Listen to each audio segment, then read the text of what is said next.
नशा नाश की जड़ है भाई, जिसका फल अतिशय दुखदाई है। ये महिलाएं नशा नहीं करती हैं, इनकी सुंदरता पुरुषों की अपेक्षा 10 साल ज्यादा रहती है। और महिलाएं नशा नहीं करती हैं, लेकिन पुरुष नशा कर करके इनको दुख और टेंशन देता है। कृपया नशा मत कीजिए, क्योंकि नशा तुम्हारा नाश करता है, शरीर का नाश करता है, स्वास्थ्य का नाश करता है। और नशा आपके धन का नाश करता है, मान सम्मान का नाश करता है। नशा नाश की जड़ है भाई, जिसका फल अतिशय दुखदायी। अभी दान करने के नाम पर आदमी की जेब से 10 रुपये नहीं निकलते हैं, लेकिन बीड़ी का बंडल कितने रुपये का मिलता है? 20-25 रुपये का बंडल, जो तुम्हारा कलेजा जलाता है। और सिगरेट डिब्बी तो 100 रुपये की होगी, और दारू 200-300 की छोटी बोतल, और व्हिस्की 500 की, और इंग्लिश बियर 700 की, और फट गई अंडर बियर 800 की।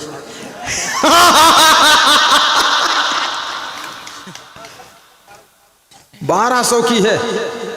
वो एक भगत रेट सब जानता है, हो सकता कभी कभी लेता भी हो।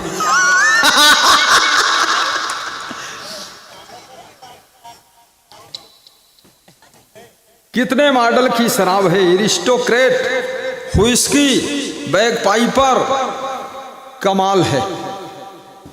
घर की पानी टंकी पाइप फूटी हो, बैग पाइपर पी रहे। बैग का चैन फटा है, बैग पाइपर लिए घूमते। अगर आप नशा छोड़ दो तो तुम धनवान बन जाओगे, स्वस्थ बनोगे, बलवान बनोगे। मान लिया 1 सिगरेट की डिब्बी रोज पीते हो, यदि छोड़ दिया गुरु के नाम पर 100 रुपये रोज बच गए, महीने में 3000 बच गए, साल में 36,000 बच गए, 10 साल में 3,60,000 बच गए। हर महीने में दुगने में डाल दिया तो 5 लाख बच गए। 10 साल में 5 लाख में 2.5 लाख की कार ले आओ सेकंड हैंड, और लिख दो असंग देव की कृपा से कार आ रही है, कृपया रास्ता खाली करो, सिगरेट के पैसे से कार आ रही है, बोर्ड लगा। और जो 2.5 लाख बच जाए उससे सत्संग करा दो, गणपत लाल जैसे, दयाराम जैसे बुला लो, बोर्ड लगा दो, सिगरेट की बचत का प्रोग्राम चल रहा, आयोजक सिगरेट नाथ। हाँ, आयोजक। दान देने का नंबर आया तो खोपड़ी खुजलाते हैं, खोपड़ी खुजला कर मैल निकालते नाखून में भर के कि झाड़ दो बस हो गया। और दारू पीने का नंबर आया तो 500 का नोट निकालते, ले लो 1 बोतल। याद रखना, जितने लोग नहीं डूबे हैं समुद्र के गहरे पानी में, और जितने लोग दुनिया में नहीं डूबे हैं नदियों के लहराते पानी में, और जितने लोग नहीं डूबे हैं कुओं के पानी में, उससे भी करोड़ों गुना ज्यादा डूब चुके हैं शराब की बोतलों के बंद पानी में, बोतलों के बंद पानी में। राजे महाराजाओं का राजपाट चला गया है, बुद्धिमानों की बुद्धि सब नष्ट हो गई है, चरित्रवानों का चरित्र सब खाक में मिल गया है इस शराब के कारण। इसलिए नशा हो तो केवल सत्संग का नशा चढ़ना चाहिए, और ऐसे चढ़ना चाहिए जैसे तुम्हारे ऊपर चढ़ा है। एक बार चढ़ जाए सत्संग का नशा उतरना ही नहीं चाहिए, ऐसा सत्संग का नशा। ये रोज शाम पियो सुबह उतर जाए, ये कोई नशा है तो दुर्दशा। आपके ऊपर सत्संग का नशा चढ़ जाए। विराजो विराजो, जय हो जय हो, सबकी जय हो जय हो।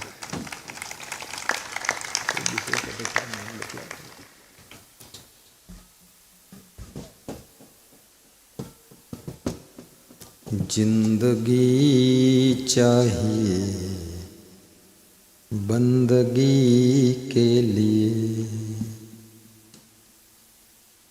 आत्मा में रखो जिंदगी के लिए, आत्मा में रखो जिंदगी के लिए, जिंदगी चाहिए बंदगी के लिए आत्मा में रखो जिंदगी के लिए। रहने वाले गुरु लखीमपुर के, नाम उनका क्षमा काम उनका क्षमा, नाम उनका क्षमा काम उनका क्षमा। आज वादा करो और संकल्प लो, आज वादा करो और संकल्प लो। कर्म अच्छे करो जिंदगी के लिए, कर्म अच्छे करो जिंदगी के लिए। जिंदगी चाहिए बंदगी के लिए, बंदगी चाहिए जिंदगी के लिए। आज सत्संग में भक्त चर्चा करे, साईं उपदेश दे जिंदगी के लिए। साहिब उपदेश दे जिंदगी के लिए। जिंदगी चाहिए बंदगी के लिए। आत्मा में रखो जिंदगी के लिए। आत्मा में रखो जिंदगी के लिए। हम तरसते रहे गुरु नमन के लिए, हम तरसते रहे गुरु नमन के लिए। गुरु नमन के लिए, गुरु चरण के लिए। गुरु नमन के लिए, गुरु चरण के लिए। हम तरसते रहे गुरु नमन के लिए। बोलिए सद्गुरु भगवान की जय। तो ये कबीर साहब का एक शब्द है, को राम रसिक रस पिए होगे जुग जिए होगे। कबीर साहब पूछ रहे हैं, कोई राम का रसिक हो, राम रस पान कर ले, युगों युगों तक वो जिएगा, नाम अमर हो जाएगा। कबीर साहब ने राम रस की महिमा बताया है, लेकिन ये भी साहब कहते हैं राम रस का पान वही कर सकता है जिसके पास में श्रद्धा की चोंच होती है। जिसके पास श्रद्धा नहीं है वो राम रस से वंचित रह जाता है। को राम रसिक रस पियहुगे, को राम रसिक रस पियहुगे। पियहुगे जुग जियहुगे, को राम रसिक रस पियहुगे। फल अलंकृत बीज नहीं बकला, शुक पंछी तहाँ रस खाई। चुआई न बुंद अंग नहीं भीजे, दास भंवर सब संग लाई। को राम रसिक रस पियहु के को राम। रामे रसी के रस कबीर कहते हैं पियहु राम रस एक बूंद भी अलग नहीं टपकता है। भौरे इस राम फल के चारों तरफ गुनगुनाते रहते हैं, लेकिन उनको राम रस पान करने को नहीं मिलता। जो सुआ पंछी है सुख पंछी तहां रस खाए, वो अपनी चोंच के द्वारा राम रूपी फल के राम रस का स्वाद लेता है। सुख पंछी अर्थात जो भक्त श्रद्धा रखता है और श्रद्धा रूपी चोंच से राम रूपी फल को प्राप्त करता है और उसका जीवन धन्य हो जाता है। उसका जीवन धन्य हो जाता है। याद रखना, राम रस बहुत बड़ा रस है। ज्यादातर लोग रावण के रसिक हैं, कुंभकर्ण के रसिक हैं। कितने लोगों को तो बहुत नींद आती है, जहां बैठते हैं वहीं सो जाते हैं। कितने पतियों को इतनी नींद आती है कि उनकी पत्नियां जगाते जगाते थक चुकी है।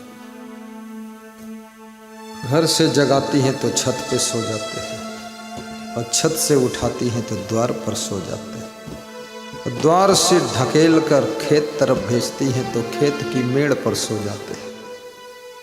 हार गई है। अधिक नींद तुमको गरीब बनाती है और जरूरत भर की नींद ना आए तो तुमको बीमार बना देती है। इसलिए 7 घंटे की नींद तो होना ही चाहिए। जब तुम 7 घंटे से कम सो पाते हो, कभी कभी कम सो चलेगा लेकिन प्रायः नहीं, धीरे धीरे ये बॉडी के हार्मोन्स डिसबैलेंस हो जाते हैं। इसलिए चाहे कोई नेता हो, अगर राजनीति में सफल होना हो, सबसे पहले नींद की चुनौती है। 7 घंटा सोइए, डट के सोइए। सोने से दिमाग रेस्ट पाता है। ठीक से नींद आ जाए तो शरीर स्वयं अंदर के अंगों की सर्विसिंग करता है।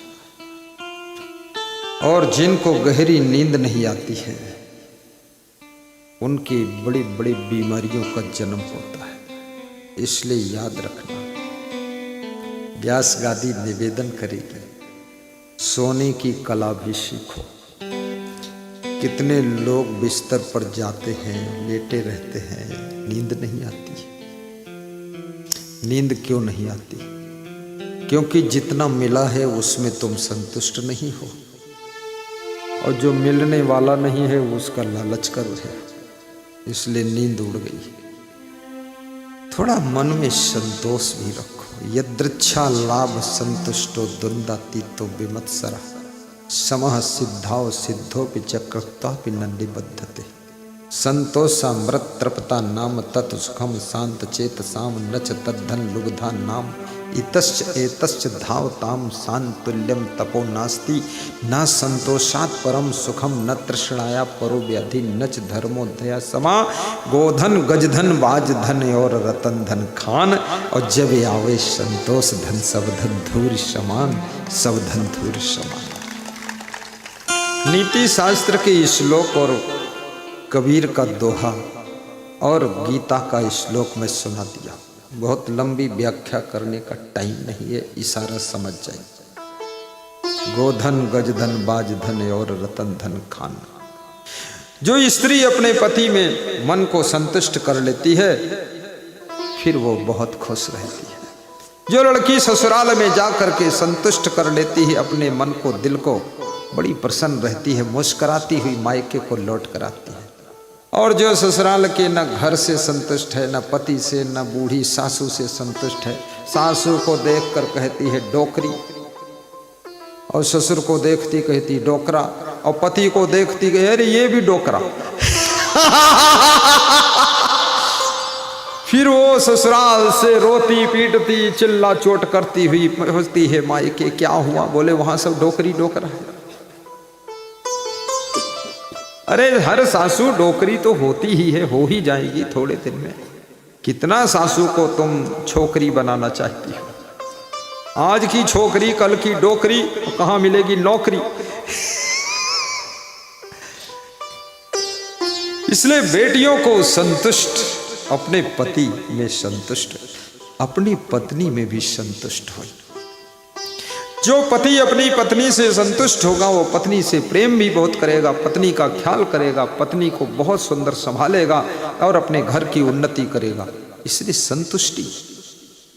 और धन में भी संतुष्ट रहो।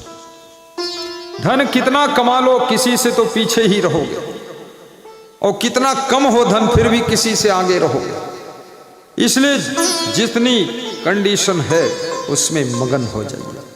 हर वक्त लगन में मगन रहो, अब सुबह हुआ फिर शाम नहीं। हर वक्त लगन में मगन रहो, अब सुबह हुआ फिर शाम नहीं। एक धाम मिला गुरु की दाया, एक धाम मिला गुरु की दाया, दुनिया में ऐसा धाम नहीं, दुनिया में ऐसा धाम नहीं। जहाँ सर्व दुखों का अंत हुआ, इससे बढ़कर आराम नहीं। जहाँ सर्व दुखों का अंत हुआ, इससे बढ़कर आराम नहीं। इससे बढ़कर आराम नहीं, इससे बढ़कर आराम नहीं। एक धाम मिला गुरु की दाया, दुनिया में ऐसा धाम नहीं। जहाँ सर्व दुखों का अंत हुआ, इससे बढ़कर आराम नहीं। यह दुनिया भोली भाली है, यह दुनिया भोली भाली है। निज हित विचार से खाली है, निज हित विचार से खाली है। चंचल होकर निस दिन दौड़े, जहाँ अपना कोई काम नहीं। चंचल होकर निस दिन दौड़े, जहाँ अपना कोई काम नहीं। एक धाम मिला गुरु की दाया, दुनिया में ऐसा धाम नहीं। जहाँ सर्व दुखों का अंत हुआ, इससे बढ़कर आराम नहीं। जहाँ सर्व दुखों का अंत हुआ, इससे बढ़कर आराम नहीं। बोलिए सद्गुरु भगवान जय जय।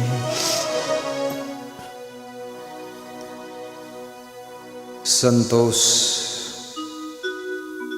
बड़े बड़े दुखों को भी छोटा कर देता है। संतुष्टि का नाम ही सुख है।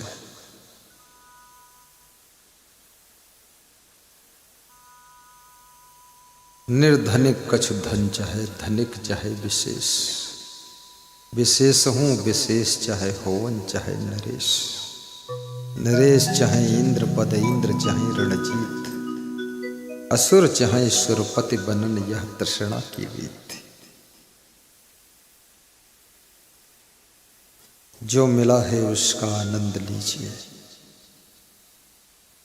जो जरूरत है उसके लिए पुरुषार्थ कीजिए। जो पुरुषार्थ से भी नहीं मिलता है फिर संतोष कीजिए। प्रसन्न रहने की आदत बनाइए। अपने घर में अनुशासन भी रखिए। जिस परिवार में अनुशासन नहीं है उस परिवार के संस्कार और आचरण बिगड़ना शुरू हो जाते हैं। अपने माँ बाप से थोड़ा डरिए भी, सास ससुर से थोड़ा डरिए, पति को भी थोड़ा डरिए और पत्नी को भी डरिए। डरना बहुत जरूरी है। डर करनी डर परम गुरु, डर पारख डर सार, और डरत रहे सो उबरे गाफिल खाई मार। डरना, डरने से तुम बड़ी बड़ी गलतियां करने से बच जाते हो। जब तुम कहते हो मैं किसी को डरता नहीं, जब ऐसी बात बोलते हो ना किसी को मैं डरता नहीं, उसी समय एक छोटा सा सांप तुम्हारे ऊपर छोड़ दिया जाए तब पता चलता तुम कितना डरते हो कि नहीं डरते हो। ये अहंकार व्यर्थ है। डरत रहे सो उबरे गाफिल खाई मार।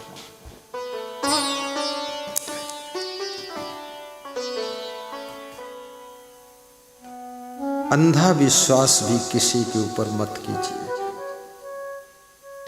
क्योंकि अंधे विश्वास में ही विश्वासघात होता है।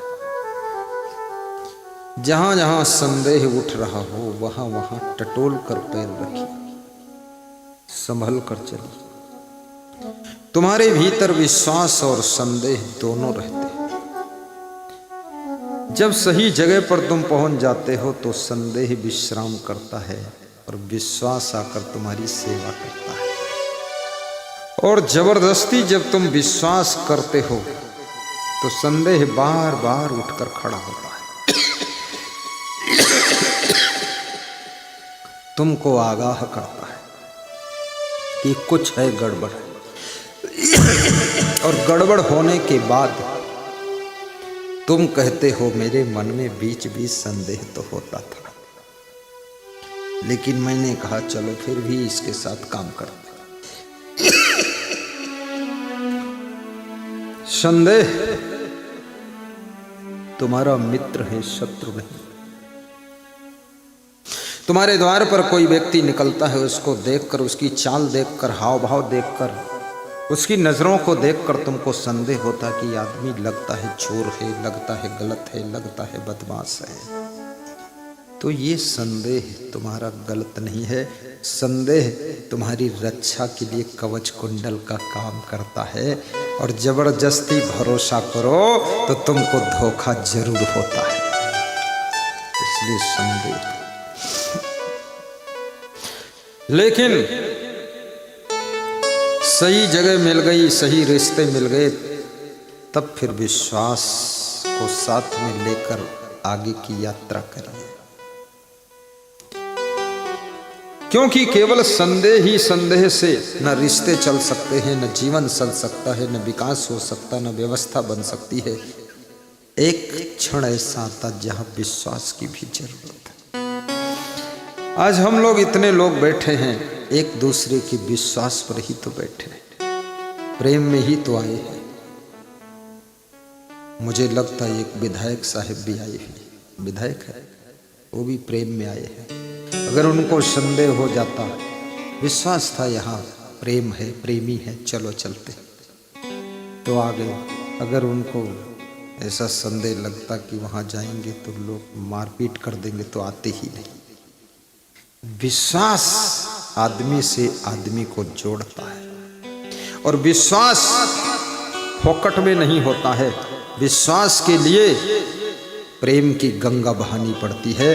विश्वास पैदा करने के लिए बहुत बड़ा त्याग तप करना पड़ता है, तब विश्वास का जन्म होता है। और जहाँ विश्वास पैदा हो जाता है वहीं पर आगे की यात्रा प्रारंभ हो जाती है, प्रारंभ हो जाती है। एक राजनेता भी जनता के विश्वास पर ही चुनाव लड़ता है। लोग उसको लड़ाते हैं, अकेले किसी नेता में लड़ने की हिम्मत ही नहीं। अगर जनता के लोग, हजारों लोग ना बोले तुम लड़ो तुम लड़ो, अगर 100 लोग बोल दे लड़ना मत तू हार जाएगा, लड़ना मत तू हार जाएगा, तो उसकी हिम्मत टूट जाएगी। हजारों लोग बोलते अरे आप तो लड़ो, खड़े हो जाओ, अरे पार्टी ने वो टिकट नहीं दिया, अरे छोड़ो पार्टी और बाल्टी, तो निर्दलीय खड़ा हो जा, जीत जाएगा। सब जनता के विश्वास पर ही एक नेता अपने मान सम्मान को दांव पर लगाने के लिए चुनाव में खड़ा हो जाता है। अब चुनाव में खड़े हो गए, लेकिन जनता परसेंटेज में बट रही है, कोई इस पार्टी का, कोई उस पार्टी का, कोई किस पार्टी का, कोई जिस पार्टी का, तो सबने अपना अपना कैंडिडेट जनता ने खड़ा किया, ललकार के खड़ा किया। आप सब खिलाड़ी मैदान में आ गए, अब सबको मेहनत करना है। अब जो नेता ज़्यादा मेहनत करेगा, ज़्यादा गुणों में आगे निकल जाएगा, ज़्यादा प्रेम में आगे निकल जाएगा, व्यवहार में ज़्यादा आगे निकल जाएगा, वाणी में आगे निकल जाएगा, कार्य करने में आगे निकल जाएगा और प्रेम भाव में आगे निकल जाएगा, वो नेता चुनाव में जीत जाएगा। वहाँ कंपटीशन है, सबके साथ में हैं 2-2 हज़ार, 5-5 हज़ार, 10-10 हज़ार लोग, 50,000 लोग, लेकिन जिसके साथ में एक भी आदमी ज़्यादा हो गया, सभी से ज़्यादा हो गया, सब कैंडिडेट से ज़्यादा हो गया, बस उसी की जीत हो जाती है। याद रखना, जीत का सवाल तो एक वोट पर है, इसलिए थोड़ा और रगड़ी मारो, थोड़ा और मेहनत करो और फट से जीत हासिल करो।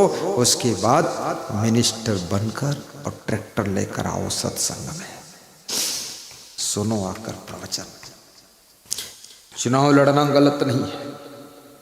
जब सज्जन लोग चुनाव नहीं लड़ेंगे तो दुष्ट लोग चुनाव लड़ करके शासन सत्ता में पहुंचेंगे, फिर उनके दुष्टता के डंडों से तुम लोग हाँके जाओगे। इसलिए सज्जनों को राजनीति में आना चाहिए और महान लोगों को राजनीति में आना चाहिए और साधुओं को भी राजनीति में आना चाहिए।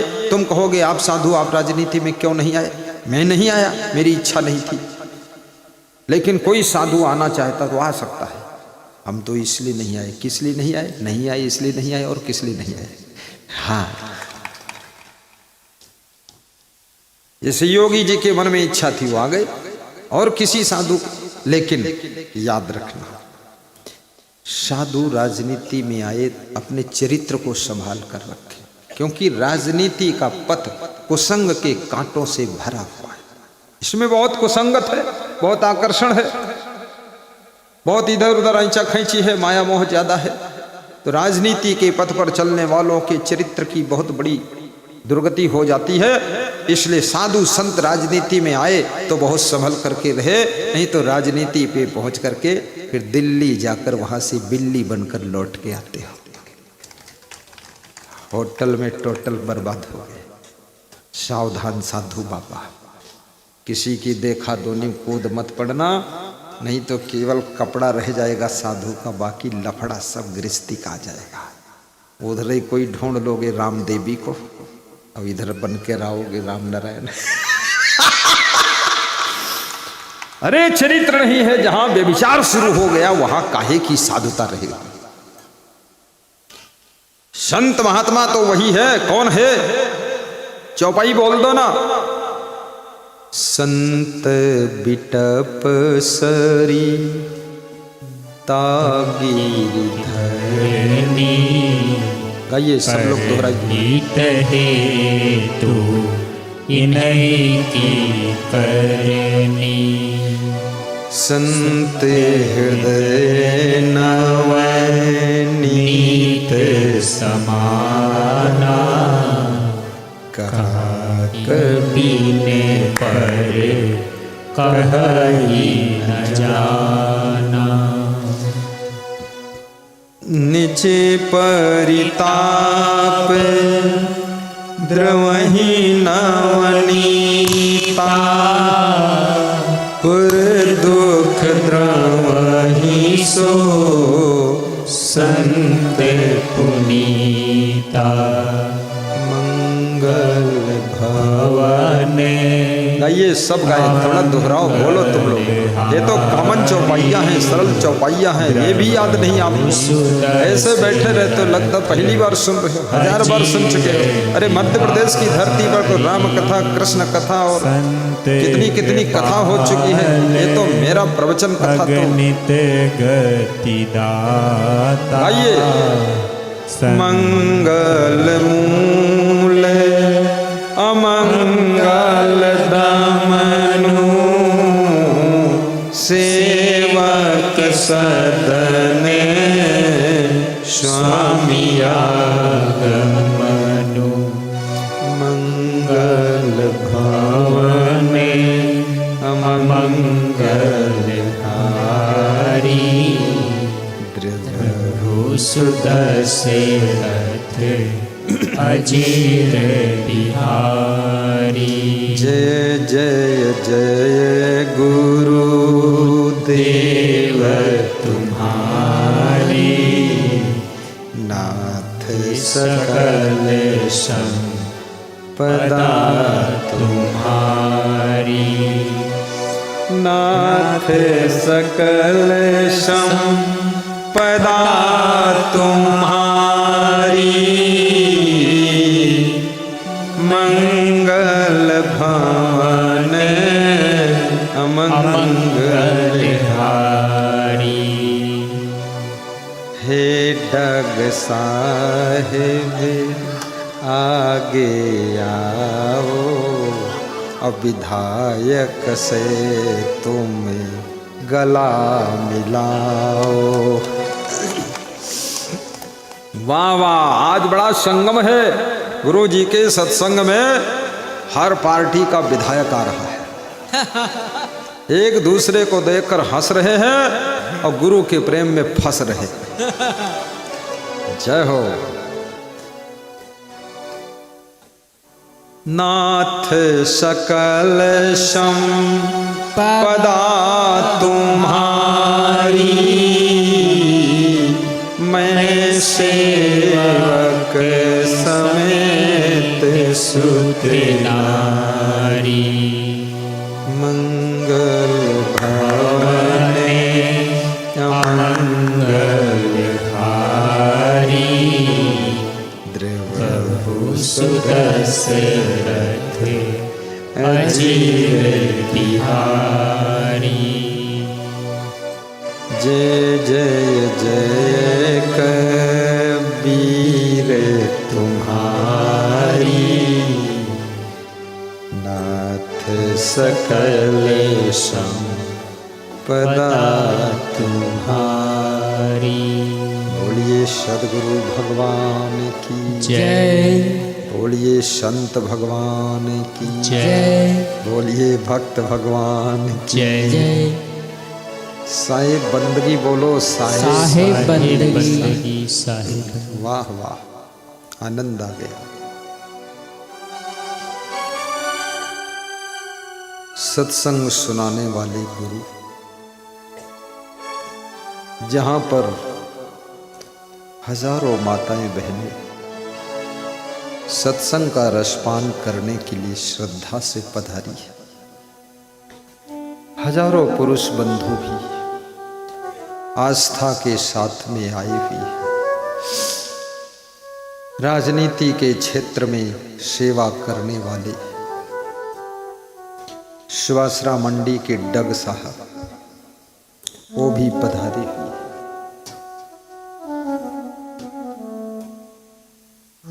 और मुझे ऐसा लगता है, लगता बरडिया गांव में घर घर त्योहार है, लगता बरडिया गांव में घर घर त्योहार है।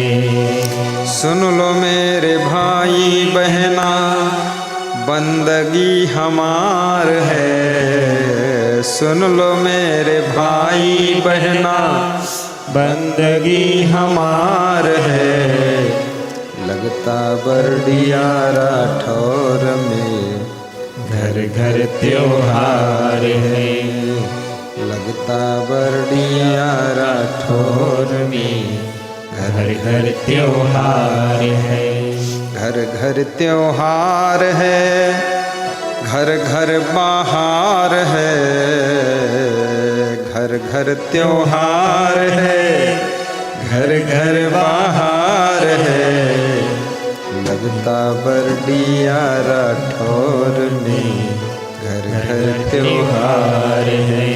सुन लो मेरे भाई बहना बंदगी हमार है। सुन लो मेरे भाई बहना बंदगी हमार है। नीले में जो श्यामा रंगे प्रभुवर तुम्हार है। प्रभुवर को मन में रख लो मिलता बाहर है। लाइए कमलेश वर्मा को दिल में रख जानू सिंह मिलता जान सिंह बाहर है। मिलता बहार है, आता त्योहार है।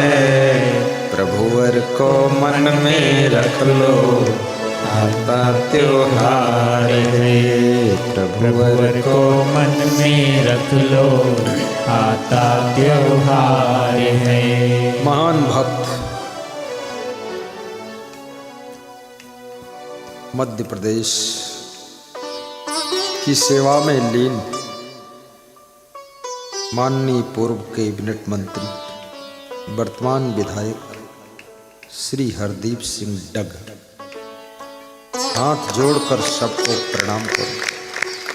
पूरा चारों तरफ घूम जाओ, चारों तरफ एक परिक्रमा करो, चक्कर काट दो, सब चक्कर में शक्कर निकलेगी। श्री दिलीप सिंह जी मंडलोई साहब, वाह धन्यवाद। श्री बालाराम जी नगर पंचायत अध्यक्ष डॉक्टर बालाराम, इंजेक्शन लेकर आया है वो। गुरु के मत लगाना और चाहे जिसको लगाओ। पुराने भक्त हैं गुरु के।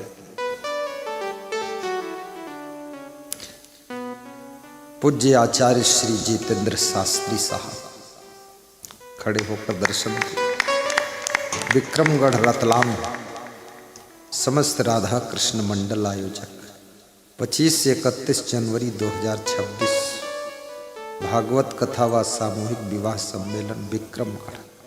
किसी का विवाह न हुआ हो, सामूहिक हो रहा, उसी बैठ जाओ, हो जाएगा। एक ऐसी भी कमेटी गठित हो कि विवाह ढूंढने का भी काम करे।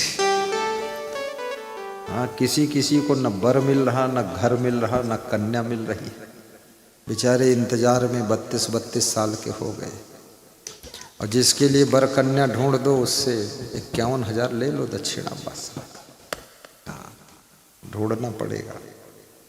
बहुत लोग तो अविवाहित बैठे हुए इंतजार में कि हे गुरु कृपा करो, कोई भेजो हमारी तरफ निर्मला देवी।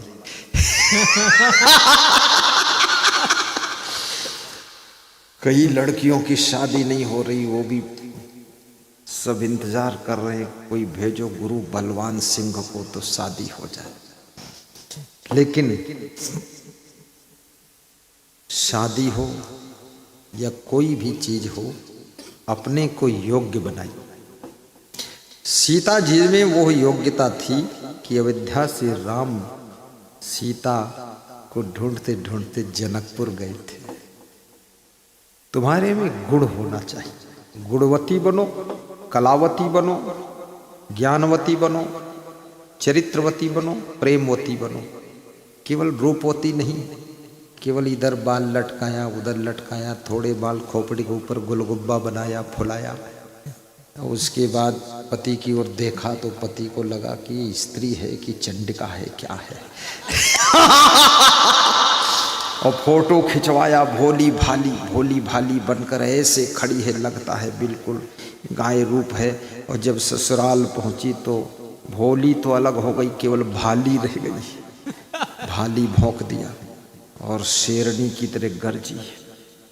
ऐसा नहीं, स्वभाव बिगाड़ो मत, गम खा लो ससुराल को स्वर्ग बनाओ। सासू से 5 मिनट पहले उठो, फटाफट काम करो। गुरु से भी पहले उठ जाओ।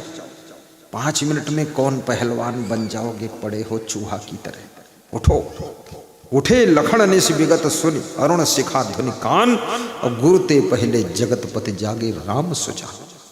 लक्ष्मण जी सबसे पहले सोकर उठते थे, कम उम्र के थे, राम से छोटे थे, विश्वामित्र से तो बहुत छोटे थे।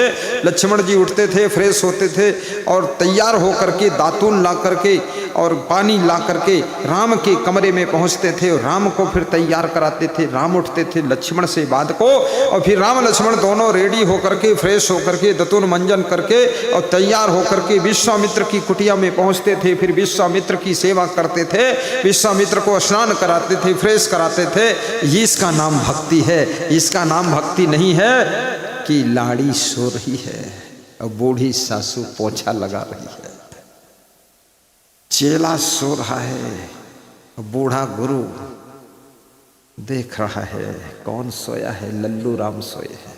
अरे इतना मोटा है, अरे 2 रजाई ओढ़ा है इसलिए मोटा हो गया है। ये कौन सवाल है। एकदम तैयार रहना चाहिए जागने के लिए। मैं दूसरी मंजिल पर मेरा बिस्तर रहता था, मेरे गुरु का बिस्तर नीचे मंजिल में था ताकि सीढ़ी ना उतरना पड़े। वो जोर से खांसते थे 2 बजे रात को, तो मैं अपने दूसरी मंजिल से उतर कर जाता था। ऐसा कई बार गया। मैंने कहा गुरुदेव दरवाजा खोलो। बहुत जोर से क्यों खांसा, तबीयत नहीं ठीक क्या? बोले तबीयत ठीक है, थोड़ा गले में बलगम फंसा था, जोर से खांस के निकाल दिया। हमने कहा जोर से खांसा, मैं ऊपर से आ गया। अरे बोले तुम सो जाकर। अरे हमने कहा मैं कुंभकर्ण थोड़े हूं जो सो, गुरु का भक्त हूं, आ जाऊंगा। कुंभ मेला प्रयागराज में 11 बजे रात को मैं राउंड करता था। हजारों लोग सोते थे, 10,000 लोग। उनके बीच में जाता था 10-15 लोगों को लेकर के, और जिनके पास रजाई नहीं है, संकोच में लेटे हैं, सिकुड़े हुए, उनको रजाई मंगवा कर उठा देता था। हजारों रजाई, 3 ट्रक रजाई मंगवाया था नई खरीद कर आगरा से, कि सब भक्तों को ओढ़ाऊंगा। ये जो तुम हमको दान देते हो, हमारे कोई पत्नी थोड़े है, ना भतीजा है, ना लतीजा है, ना तो पोती पोता, ना तो लफड़ी में लफड़ा, ना गृहस्थी ना फिरिस्ती। हमारा परिवार इतना बड़ा है, ये जितने लोग बैठे हैं ये सब मेरा परिवार ही है। जब कभी कुंभ मेला में आओगे तब सेवा करूंगा आपकी। इसलिए मैं कह रहा हूं कंजूस और कंजड़ मत बना करो। गुरु जी के पास आया करो तो थोड़ा जेब भर के लाया करो। यहां आते हो तो जेब में चिरकुट लेकर आते हो, बस वही बस का पुराना टिकट निकलता है। दान करना चाहिए। अभी विधायक लालजी राम कह रहे थे गुरु जी को दान देना चाहिए। जिन्होंने उज्जैन कुंभ मेले में अपने कैंप में गए थे उनको मालूम होगा भंडारा कैसा चल रहा था। कौन ऐसा है जो उज्जैन में गया था कुंभ सिंहस्थ में? खड़े होकर बताइए, बिल्कुल ऊपर खड़े हो जाइए। ऊपर मतलब पंडाल के ऊपर नहीं चढ़ना है। हाँ, इसमें 1000 लोग बैठा हुआ जो सब गया था, और किसी से मैं ये नहीं पूछता था कौन जाति है, कौन पाति है, कौन मजहब है, कौन मत है और कौन पंथ है। छोड़ो बकवास। इंसान आ रहा है मनुष्य के चेहरे में जो भी, वो सब हमको अपना मान कर आ रहा है। 50,000 लोग डेली भंडारा खाते थे, 50,000। इसलिए हाँ ये होता है, जो साधु ठीक नहीं उसको दानवन मत दो, उसको थोड़ा 2 थप्पड़ भी लगा दो, ठीक है। दक्षिणा में थप्पड़ गड़बड़ आदमी के लिए, लेकिन सच्चे संत को दान देने से धर्म की रक्षा होती है, धर्म का विकास होता है और तीर्थों का सम्मान बढ़ता है, और साथ साथ में तीर्थों में आए हुए नर नारियों की प्रेम से सेवा होती है, तो उनकी श्रद्धा बढ़ती है। और ये मध्य प्रदेश छोटा मोटा प्रदेश नहीं है। इस प्रदेश के लोग अन्नदान में नंबर 1 है। मैंने एक गांव में बोला अन्नदान करना, 44 कुंटल अन्नदान आया। तो हमने कहा तो बहुत आ गया, इसको ले कैसे जाएंगे? तो वहां के भगत ने सलाह दिया, इसको ले क्यों जाओगे? ले जाओगे तो 10,000 20,000 लग जाएगा ट्रक का किराया, इससे अच्छा बेच दो तो ये 20,000 बचेगा, वहां ज्यादा खरीद लेना आटा, फालतू लादे घूमते हो। तो हमने कहा ठीक बात है, दाल भी तो लेना है। भंडारा, अन्नदान, अन्न क्षेत्र ये सबसे बड़ा पुण्य होता है। और अन्य क्षेत्र में जिसका जिसका योगदान हो जाए उसको उसको पुण्य प्राप्त होता है।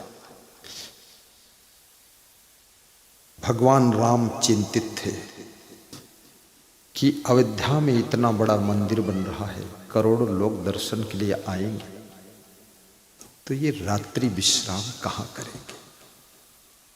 भगवान राम को अपने भक्तों की चिंता रहती। पांडव मेरे परम धन पारथ प्राण समान, और कहीं भी प्रण रक्षा करो सोच करत भगवान। भगवान को भी सोच हो जाता है, ये रात कहां सोएंगे, भंडारा कहां खाएंगे। तो मैंने मन में सोचा कि राम की सेवा, राम का दर्शन, राम के मंदिर में तो करोड़ों लोग जाकर माथा टेकेंगे, लेकिन माथा टेकने वालों की चिंता कौन करेगा।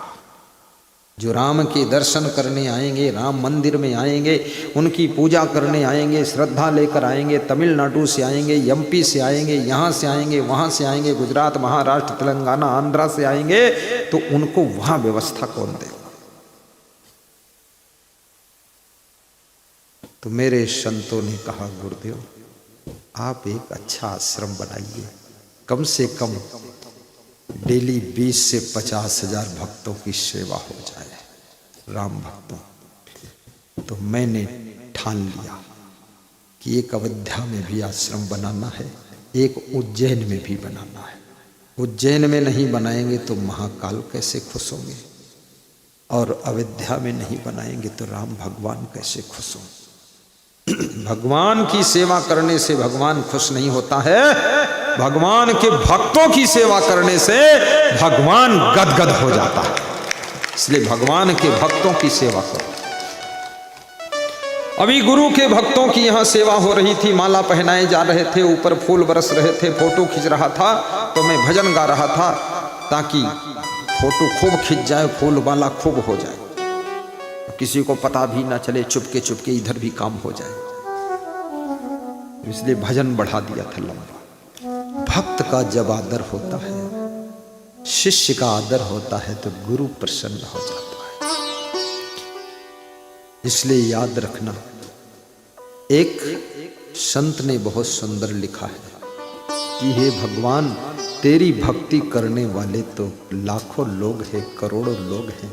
हे गुरुदेव, तेरी भक्ति करने वाले भी लाखों लोग हैं, लेकिन तेरे भक्त की भक्ति करने वाला कोई बिरले होगा।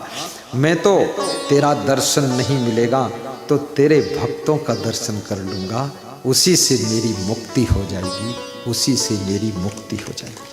भक्त का दर्शन। तेरे भक्त की भक्ति करूं मैं सदा। गाइए। तेरी भक्ति की भक्ति। क्या नाम है नेताजी का नाम? तक के पास जो बैठे इनका नाम। पर्ची आई है? पर्ची कोई पढ़ता नहीं, गुरु तो देखता नहीं, और बिन चा बड़े ओड़े ओड़े ओड़े करता नहीं। बापूजी, बापूजी, देखो ये अपने बापूजी है, श्रीमान भैरू सिंह बापू परिहार, विधायक विधानसभा सुसनेर। सुसनेर ले चलना। डग से प्रधान, तो जिधर देखता हूं इन्हीं का सब शासन है।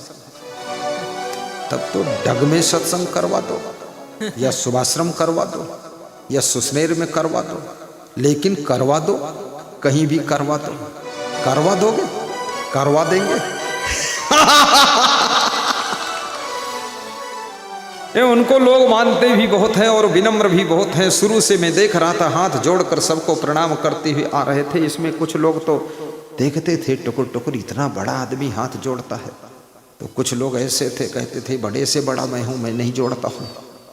अरे कोई हाथ जोड़कर प्रणाम करे तुरंत प्रणाम कर लो। सिया राम मई सब जग जानी, करहु प्रणाम जोरी जुग पानी। सिया राम मई सब जग जानी। व्यास गादी आशीर्वाद देती है श्री भैरव सिंह को, विधायक साहब को, डग के प्रधान हैं, उनके साथ आए हुए नरेंद्र सिंह परिहार जी, ये उपाध्यक्ष हैं आलोट से, और अभिनव निगम जी ये भी पधारे हैं साथ में, अभिनव खड़े हो, और गोवर्धन सिंह जी ब्लॉक अध्यक्ष हैं, रमेश पाठक कहाँ है, क्या बात है, ये तो ये कसिक धुरंधर आए हैं आपके साथ, बड़ा तगड़ा रामा दल है, इसमें तो नल नील अंगद गौ गवाक्ष हनुमान बजरंग बली सब है। साहिब बंदगी साहिब, और बालाराम डॉक्टर सुभाषरा मंडी में सत्संग करा देना, ठीक है, नहीं तो डॉक्टरी की दवाई सब हमको दे जाना, अवश्य कराना। आपको भी एक सत्संग दे रहा हूं,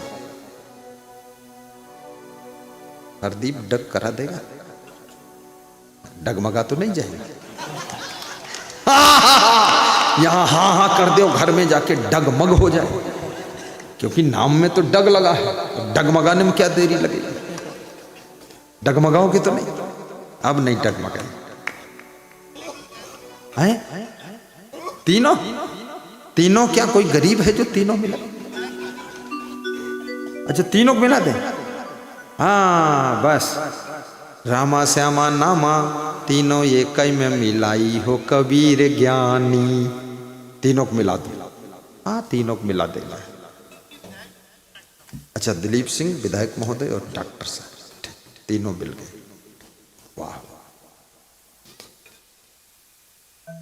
एक बार तो खड़ा किया हूं, इनको खड़े रखोगे तो बैठेंगे कभी, बैठने तो आराम से, प्रेमी है।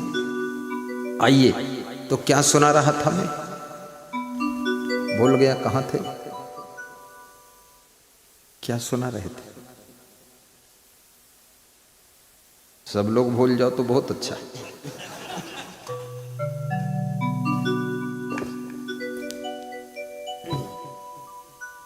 कौन सा प्रसंग था, कहां पर थे,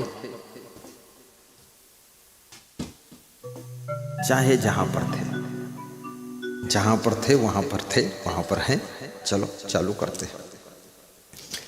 को राम रसिक रस पियोगे, पियोगे जुग जियोगे, पियोगे जुग जियोगे, निगम रसाल चार फल लागे, तामे तीन समाई, एक दूर चाहे सब कोई, जतन जतन काहू बिरले पाई, जतन जतन काहू बिरले पाई, गए बसंत ग्रीष्म ऋतु आई, गए बसंत ग्रीष्म ऋतु आई, बहुर न तरिवर तर आवे, बहुर न तरिवर तर आवे, कहीं कबीर सुनो हो संत, कहीं कबीर सुफल तेहि काय, जो यह पद अर्थावे,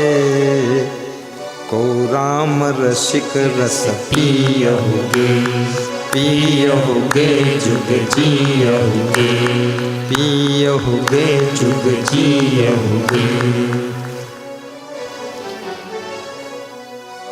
सदगुरु कबीर साहब कहते हैं, निगम रसाल चारि फल लागे, तामे तीन समाई, वेद रूपी आम के वृक्ष में चार फल लगे हुए, वेदों का कबीर साहब ने कितना सम्मान किया, वेदों को आम का वृक्ष बताया, और वेद रूपी आम के वृक्ष में अर्थ धर्म काम मोक्ष ये चार फल लगे। चार में कबीर साहब कहते हैं कि तीन फल सामान्य फल है, अर्थ धर्म और काम, लेकिन चौथा जो मोक्ष फल है ये बहुत दूर लगा हुआ है, जिसको सभी चाहते हैं लेकिन कोई बिरले पाता है। अर्थ को धर्म से जोड़ा गया है और काम को मोक्ष से जोड़ा गया है। याद रखना, आप अगर धन कमाते हो साथ में धर्म का ख्याल नहीं है तो धन कमाने की अभिप्सा आपसे बहुत अपराध करा सकती है, लेकिन साथ में अगर धर्म को जोड़ दिया तो आप सत्कर्मों के द्वारा ही धन कमाएंगे। और दूसरी चीज, काम मोक्ष, अधिक कामनाओं के जाल में फंसा हुआ व्यक्ति यदि मोक्ष की अभिलाषा रखता है तो कामनाओं की जड़ों को धीरे धीरे ज्ञान के द्वारा कमजोर कर देता है और कामना के जाल से छूट करके मोक्ष गति को प्राप्त होता है। मोक्ष गति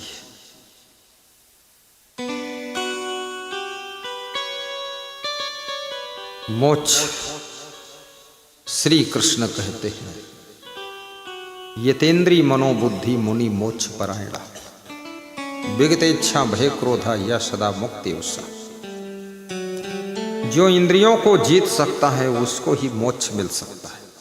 जो इंद्रियों का गुलाम है, इंद्रियों के पराधीन है, इंद्रिय भोगों में लिप्त है, वो मोक्ष की कल्पना करना छोड़ दे। यतेन्द्रिय मनोबुद्धि और जो मन को बस में रख सकता है और जिसकी बुद्धि में शुद्धि है, विवेक है, यतेन्द्रिय मनोबुद्धि मुनि मोक्ष परायण, और जो मोक्ष के लिए साधना करता है, संसार में ऐसे रहता है जैसे जल में कमल रहता है।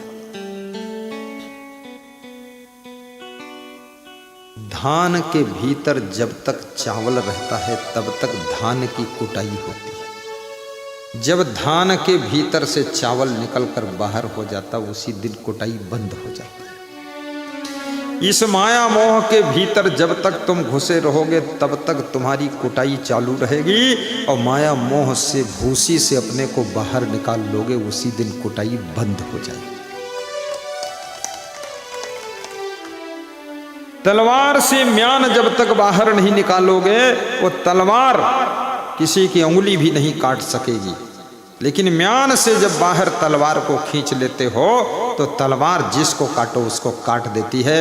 ऐसे याद रखना तुम तलवार जैसे धारदार हो, लेकिन इस माया मोह की म्यान में जब तक घुसे रहोगे तब तक तुम्हारी धार काम न करेगी और माया मोह की म्यान से अपने को निकाल कर बाहर करो, फिर देखो कठिन से कठिन बंधनों को तुम काट कर इधर उधर कर दोगे और मुक्ति को प्राप्त करोगे।